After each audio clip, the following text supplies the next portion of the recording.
महर्षी दयानंद चरित भाग 2.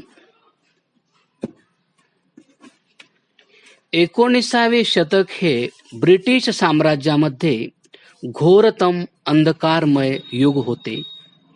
त्यावेळी भारताच्या भाग्य आकाशावर अविद्या आणि अंधाराचे दाट ढग दाटून आले होते. भारतीय संस्कृती आणि सभ्यता मरणासन्न होती, कारण तिला समाप्त करण्यासाठी लॉर्ड मेकाले प्रयत्न करत होता. जर तुम्ही कोणत्याही देशाला किंवा जातीला समाप्त करू इच्छित असाल तर त्याचा इतिहास समाप्त करून टाका. तो देश अथवा जात स्वतः समाप्त होऊन जाईल. हा सिद्धांत दृष्टीसमोर ठेवून आमच्या साहित्याची होळी केली जात होती. सत्य सनातन वैदिक धर्माची स्थिती पिठाच्या त्या दिव्यासारखी झाली होती, ज्याला मध्ये ठेवले तर उंदीर खाऊन टाकतील आणि बाहेर ठेवले तर कावळे घेऊन जातील. परदेशात गेले तर धर्मभ्रष्ट, भंगी चांभार यांच्या स्पर्शाने धर्मभ्रष्ट, मुसलमानांच्या हातांनी शिवलेले खाल्ले तर धर्मभ्रष्ट. मंदिरामध्ये पंडे आणि पुजाऱ्यांचा डंका वाजत होता. मंदिरामध्ये देवदासी ठेवल्या जात असत आणि विविध प्रकारचे पापे व पाखंड तेथे होत होते. एकीकडे ख्रिस्ती धर्मप्रचारक वैदिक धर्मी आर्यांना येशूच्या मेंढ्यामध्ये समाविष्ट करण्याच्या कामात व्यस्त होते, तर दुसरीकडे मुसलमानही त्याच कामात गुंतले होते.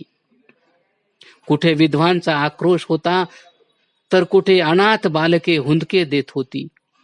बालविवाह आणि विजोड विवाह जोरात चालू होते. स्त्री जातीची स्थिती फारच विदारक, दुःखदायक होती. तिला अनादृत, अपमानित आणि पददलित समजले जात होते. तिला पायाची वहाण सुद्धा म्हटले जात होते. स्त्री शूद्रो नाधीयताम, स्त्रिया आणि शूद्रांना वेद शिकण्याचा अधिकार नाही असे म्हणून त्यांना वेद शिकण्याच्या अधिकारापासून वंचित करून टाकले होते. द्वारम किमेकम नरकस्य नारी, नरकाचे द्वार काय आहे? नारी असे सांगून शंकराचार्यांनी तिला नरकाचे द्वार म्हटले होते. पतीच्या निधनानंतर स्त्रियांना त्यांच्या सोबत जिवंत जाळून टाकण्यात येत होते. भ्रूण हत्या होत होत्या. मुली जन्मताच त्यांना जमिनीत गाडले जात होते. शूद्रांची स्थिती फारच दयनीय होती. त्यांच्या संबंधात शंकराचार्य, निंबार्काचार्य, मध्वाचार्य इत्यादींनी अशी घोषणा केली होती की जर शूद्राने वेदमंत्र ऐकले तर त्याच्या कानात शिसे गरम करून टाकले पाहिजे. जर वेदमंत्राचे उच्चारण केले तर जीभ कापून टाकली पाहिजे आणि त्याने वेदमंत्र मुखपाठ अर्थात कंठस्थ केले तर त्याचे शरीर कापून टाकले पाहिजे. वेदांना लोक विसरून गेले होते. त्यांचे अध्ययन अध्यापन बंद झाले होते. वेदांची जागा रामायण, गीता आणि भागवत या ग्रंथांनी घेऊन टाकली होती. वेदांच्या बाबतीत ही घोषणा होऊन गेली होती की वेद शंखासूर घेऊन गेला आहे. दररोज सूर्योदयाच्या पूर्वीच हजारो गायींवर करवत फिरविली जात होती.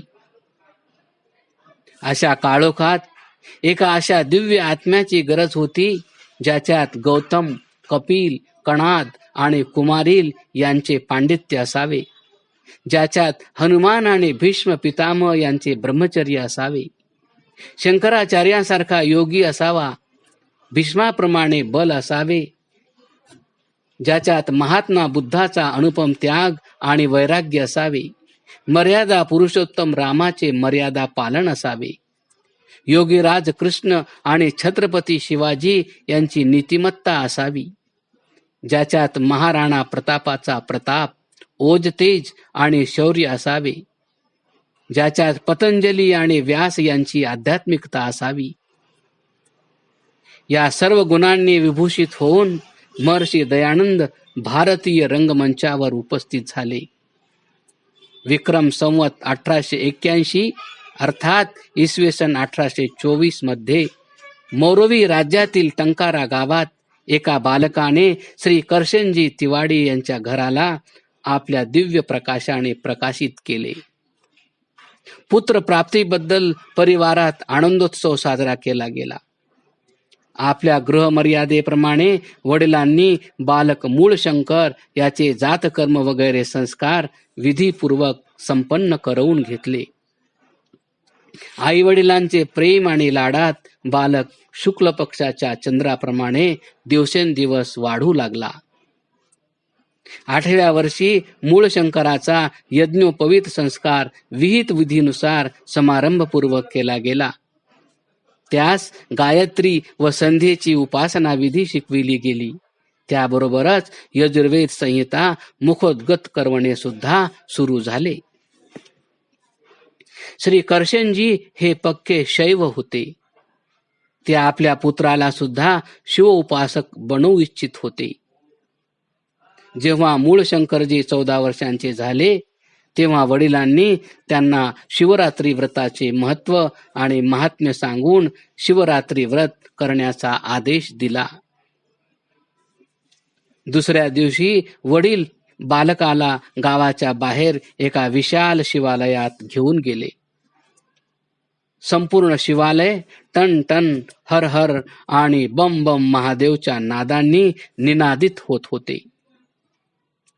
दिव्यांनी सर्वत्र प्रकाश पसरला होता. धुपाचा सुगंध साऱ्या आसमंताला सुगंधित करत होता. पहिल्या प्रहराची पूजा मोठ्या भक्तिभावाने संपन्न झाली. दुसऱ्या प्रहराची पूजा पण जशी जमेल तशी केली गेली. परंतु तिसऱ्या प्रहराचा प्रारंभ झाल्यावर लोकांचे डोळे मिटू लागले. निद्रा देवीने सर्वांना मूर्छित करून टाकले. इकडे तिकडे झोपवून टाकले. सगळ्यात आधी झोपणारे व्यक्ती होते मूळशंकरचे वडील. जेव्हा पुजारी मंडळींनी पाहिले की सगळे भक्त झोपी गेले आहेत तेव्हा ते देखील मंदिराच्या बाहेरील भागात जाऊन निद्रा देवीच्या कुशीत झोपी गेले. चहूकडे निस्तब्धता आणि नीरवता होती. या नीरवतेत फक्त मूळशंकर जागे होते. यो जागार तमयम सोम आह तवाहस्मी सख्खी न्योकाहा. अर्थात जो जागा राहतो परमात्मा त्याच्याशीच मित्रता करत असतो. जेव्हा मूळशंकरांना झोप येत होती तेव्हा ते आपल्या डोळ्यावर पाण्याचे शिंतोडे शिंपडून स्वतःला सावधान व जागृत करीत होते. थोड्याच वेळात काय पाहता की काही उंदीर बिळांतून निघून शिवपिंडीवर चढून उड्या मारून गोंधळ करू लागले. अर्पण केलेला नैवेद्य आनंदाने खाऊ लागले आणि आपल्या मलमूत्राने त्या पिंडीला अपवित्र करू लागले. हे दृश्य पाहून मूळशंकरांच्या मनात विचारांचा गोंधळ माजला. त्यांनी तर ऐकले होते की शिव त्रिशूलधारी आहे. तो शत्रूंचा संहार करणारा आहे. तो त्रिपुरारी आहे. परंतु हा कसा शिव आहे जो क्षुद्र उंदरापासून सुद्धा स्वतःचे रक्षण करू शकत नाही. त्यांनी वडिलांना जागवून आपल्या शंकेचे निरसन करण्याचे ठरवले. परंतु त्यांना रागावण्याव्यतिरिक्त अन्य कोणतेही समाधानकारक उत्तर मिळाले नाही. या घटनेने मूळशंकरांची आस्था मूर्तीपूजेपासून दूर झाली. त्यांनी जीवनभर पुन्हा कधी मूर्तीपूजा केली नाही. मोठ्यात मोठे प्रलोभन, भय आणि आपत्ती सुद्धा त्यांचे शिर मूर्तीपुढे वाकवू शकले नाही. मूळशंकर ज्येष्ठ पुत्र होते. 2 लहान बहिणी व 2 लहान भाऊ, हे सर्व मिळून 5 भावंडी होती. भाऊ बहिणीमध्ये परस्पर अत्यंत स्नेह होता. ज्यावेळी मूळशंकर 16व्या वर्षात होते त्यावेळी एका रात्री ते आपल्या परिवारासमवेत एका इष्टमित्राच्या निवासस्थानी नृत्य उत्सवाच्या कार्यक्रमात गेलेले होते. नुकतीच उत्सवास सुरुवात झाली होती की तितक्यात येऊन सांगितले की त्यांच्या 14 वर्षे वयाच्या लहान बहिणीला कॉलरा झाला आहे. ही वार्ता म्हणजे कुटुंबियांना एक वज्रपातच होती. सर्वजण तात्काळ घरी पोहोचले. बहिणीला वाचवण्यासाठी पुष्कळ प्रयत्न केले, परंतु सर्व व्यर्थ. बहिणीचे प्राणोत्क्रमण झाले. भावंडामधील स्नेह सरिता सुकून गेली. सर्व कुटुंब दुःखी होते. सगळ्यांच्या डोळ्यांतून गंगा यमुनांच्या अनवरत धारा वाहत होत्या. त्यावेळी मूळशंकर भिंतीला टेकून अश्रुरहित डोळ्यांनी आपल्या बहिणीच्या शवाला पाहत होते. या घटनेच्या संबंधाने महर्षी आपल्या आत्मकथेत लिहितात, त्या बहिणीच्या वियोगाचा शोक माझ्या जीवनातील प्रथम शोक होता. त्या दुःखाने माझे हृदय विलक्षणरित्या व्यथित झाले. ज्यावेळी माझे आत्मीय व स्वजन त्या बहिणीसाठी चहूकडून रुदन आणि विलाप करत होते, त्यावेळी मी दगडाच्या मूर्तीप्रमाणे अविचल भावनेने उभा राहून असा विचार करत होतो की या जगात सर्वच माणसांना मृत्यूच्या मुखात जावे लागेल काय? याच प्रकारे मला देखील एक दिवस मृत्यूचा ग्रास व्हावे लागेल. परिणामी त्यावेळी असा विचार केला की कोणत्या ठिकाणी जाण्यामुळे मृत्यूच्या यंत्रणेपासून वाचू शकेल आणि मुक्तीच्या मार्गाचे दर्शन करू शकेल. मी त्याच ठिकाणी उभ्या उभ्या हा संकल्प केला की कोणत्याही प्रकारे का होईना त्या प्रकाराने मुक्तिपंथाच्या दर्शनाने अवर्णनीय अशा मृत्यू क्लेशापासून स्वतःचे रक्षण करीन. ज्यावेळी मूळशंकर 19व्या वर्षी वयाचे होते, त्यावेळी त्यांच्या काकांचे निधन झाले.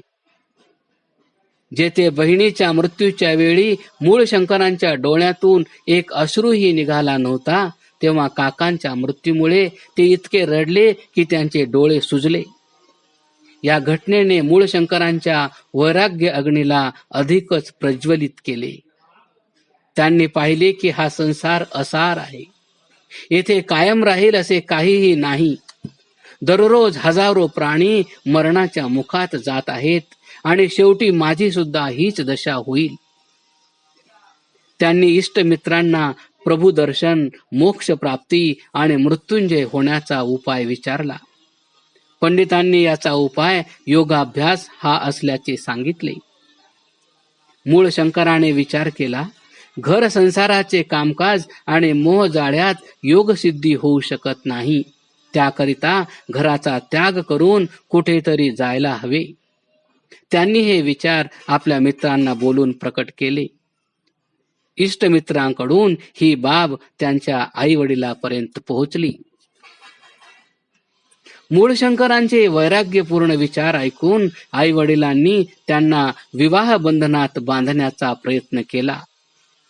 मूळशंकरांच्या लग्नाची जोरदार तयारी सुरू झाली. घरात आनंदाचे आणि उल्हासाचे वातावरण होते. जर कोणी काळजीत असेल तर तो फक्त मूळशंकर. 21 वर्षांच्या वयात भर तारुण्यात विवाहाचे सर्व थाट, सजावट आणि सामग्री यांना, आई वडिलांचे प्रेम आणि लाड यांना, इष्टमित्रांच्या स्नेहाला तिलांजली देऊन आणि पुन्हा परतून येणार नाही असे म्हणत घरातून बाहेर पडले.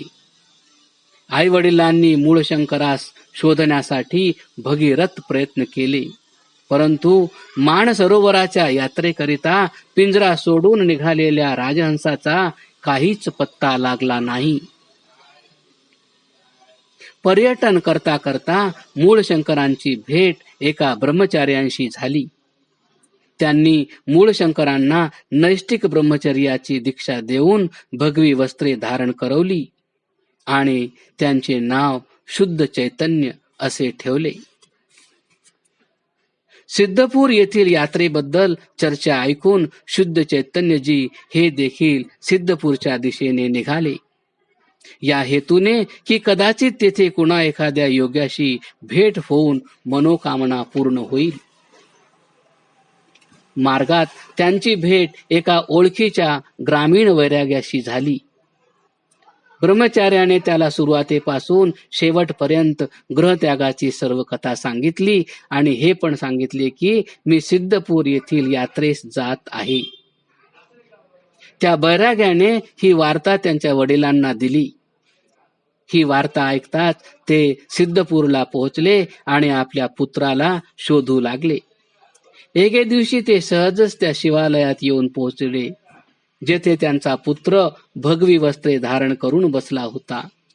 पुत्राला या अवस्थेत पाहून त्यांचा पारा गरम झाला, डोळे लाल झाले. ते गरजून म्हणाले, तू नेहमीसाठी आमच्या कुळाला कलंकित केले आहेस. ते आणखीही बरेच काही बोलले. वडिलांच्या क्रोधापासून वाचण्यासाठी त्यांनी वडिलांचे पाय धरले आणि म्हटले, मी धूर्तांनी दिशाभूल केल्यामुळे असे केले आहे.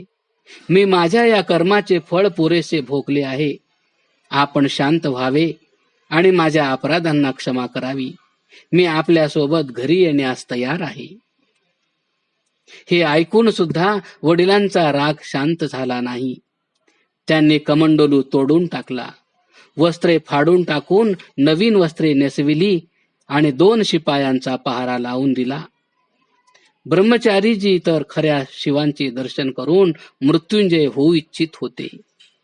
म्हणून ते वडिलांच्या तावडीतून पळून जाण्यासाठी प्रयत्न करत राहिले आणि त्याबरोबर वडिलांना आश्वासन पण देत होते की मी घरी अवश्य येईन. तिसऱ्या रात्री ब्रह्मचारीजींना पळून जाण्याची संधी मिळाली. पहारेकरी गाढ झोपी गेले आणि ते एक तांब्या हातात घेऊन निसटले आणि असे गेले की पुन्हा कधीच वडिलांच्या हाती लागले नाहीत. क्रमशः